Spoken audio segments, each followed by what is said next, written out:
New at 5, we're on your side getting answers over some ballot confusion in Waycross. The Ware County Board of Elections says that several voters raised concerns about whether they actually received the correct ballot. Our Biljana Garland spoke with an elections official and a voter who alerted poll workers.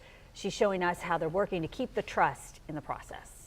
I'm here at the Ware County Election Office where early voting in Georgia started last week. Now, as for the concerns that people are raising about these ballots, I talked to an election official who says that mistakes are rare, but they can happen.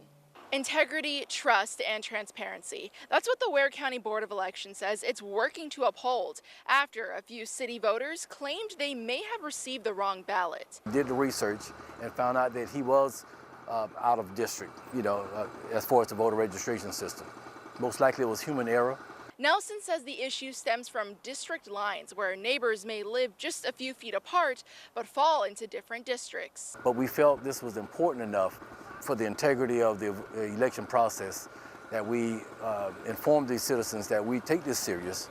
Voter Keisha Ham was one of the people who asked poll workers to double check her district. Turns out her ballot was right, but she says it's better to ask than to wonder. If their ballots aren't correct, then they're not getting the right vote in. So any error, or even if they think that there is an error, it needs to be corrected. Before casting a ballot, if you're unsure about your district or ballot style, Nelson says to just ask a poll worker. They'll look it up on the county's GIS map to make sure your vote counts. I understand from poll workers to staff, myself, we try hard to be 100% accurate.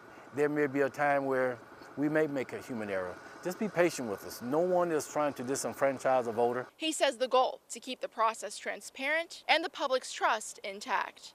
Nelson says these type of mistakes usually happen about once or twice per election, but he says he's seen a very big turnout so far with around 540 people casting their ballots so far. Now, the early voting, that will end on Halloween, but the election day is slated for November 4th. In Waycross, I'm Biljana Garland, First Coast News on your side. And we are on your side tonight with what is on the ballot in Georgia. We'll send you our voter guide. Just text the word vote to the number on your screen, 904-633-2402. The voter guide is for our Georgia viewers.